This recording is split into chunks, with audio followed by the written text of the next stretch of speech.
오늘도 참으로 좋은 날입니다. 오늘은 12월 9일 화요일입니다. 오늘도 큐티 하시는 모든 분들을 예수님의 이름으로 축복하고 사랑합니다.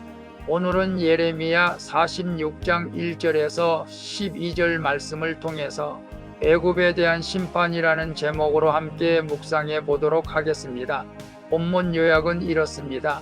하나님이 예레미야에게 애굽에 관한 말씀을 주십니다. 애굽 왕 바로노고가 갈그마스 전투에서 바벨론 왕 느부갓네살에게 패할 것이라고 말씀하십니다. 애굽은 자기 힘을 믿고 전쟁을 준비하지만 하나님이 그의 교만을 꺾고 반드시 심판하실 것을 말씀하시는 내용입니다. 말씀의 거울로 내 신앙 점검하기 1번을 봅니다.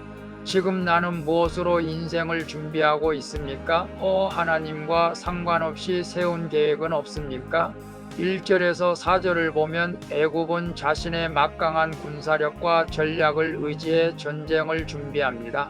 말과 병거를 앞세우고 방패된 군사들을 불러 모아 요란한 외침으로 전쟁을 뒤흔듭니다.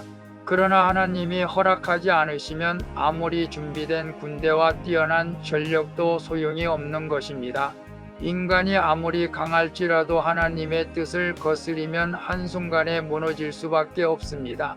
하나님의 뜻 없이 세워진 계획은 헛된 수고로 끝나고 맙니다. 그래서 지금 나는 무엇으로 인생을 준비하고 있습니까? 하나님과 상관없이 세운 계획은 없습니까? 라고 했을 때 막강한 군사력이 있는 애굽도 하나님께서 함께하지 않으면 물거품이 된다는 것을 오늘 우리에게 말씀해주고 있습니다. 많은 사람들이 남을 인생을 준비를 하죠. 대부분 조용한 시골 같은데 땅이나 집을 사서 마지막 여생을 그곳에서 보내기를 소망하고 있는 것을 봅니다. 저 또한 그런 생각을 했었습니다. 시골에 가서 조용히 마지막 인생을 살려고 하는 생각으로 성도들과 함께 내려가서 살려고 하는 생각도 했지만 그러나 그것은 내가 편하기 위한 것이지 하나님하고 상관은 없는 것 같아서 포기했습니다. 그냥 하나님이 허락하신 한도에서 끝까지 목회를 하려고 합니다. 오늘 하나님과 상관없이 세운 계획은 애국 군사들처럼 물거품이 된다는 것을 우리는 깨닫고 하나님과 동행함으로 마지막 인생의 계획을 잘 세울 수 있기를 바랍니다. 2번을 봅니다. 나는 심판의 날을 의식하며 살아갑니까?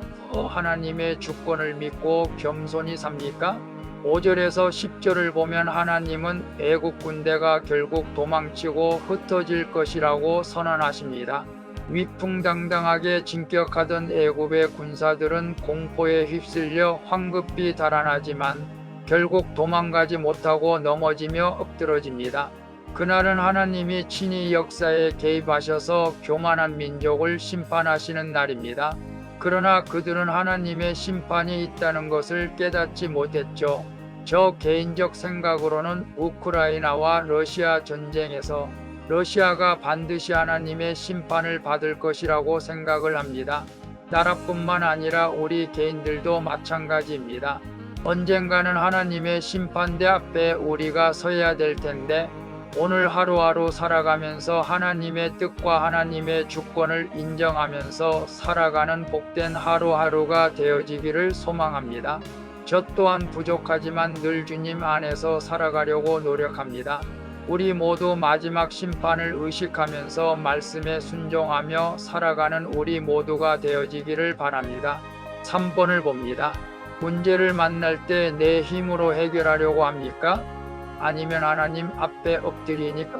11절에서 12절을 보면 하나님은 애굽이 어떤 약을 써도 전쟁의 상처를 치료하지 못할 것이라고 하십니다.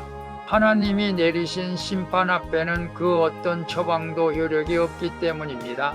또한 하나님은 애굽 용사들의 울부짖음에 땅에 가득하고 그 수치스러운 소문이 열방에 전해질 것이라고 말씀하십니다.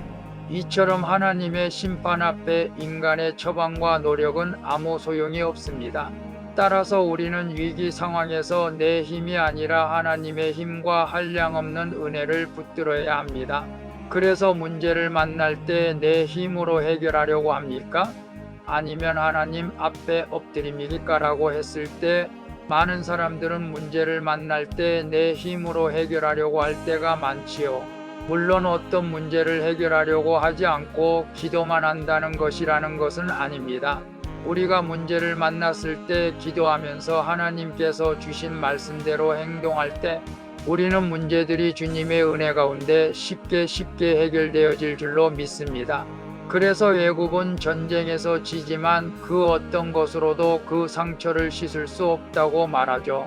하나님이 심판하시면 그 누구도 심판을 피할 수가 없습니다. 오늘도 문제를 만났을 때 내 죄를 회개하고 하나님 앞에 엎드릴 때 하나님께서 우리를 긍휼히 여겨주시고 문제를 해결해 주실 줄로 믿습니다. 기도하겠습니다. 주님, 화려한 세상 무기가 아닌 믿음과 말씀으로 무장하여 어떤 사건에도 두려움에 압도되지 않고 굳게 믿음에 서게 해주시옵소서. 하나님의 주권을 인정하지 않고 제 계획을 세우는 교만을 버리게 해주시옵소서. 주님, 이제는 어떤 상황에도 주님만 의지하며 말씀 앞에 바로 서는 믿음을 허락해 주시옵소서. 나의 문제를 해결해 주시는 예수 그리스도의 이름으로 기도합니다. 아멘. 오늘도 수고하셨습니다. 사랑합니다. 축복합니다. 샬롬.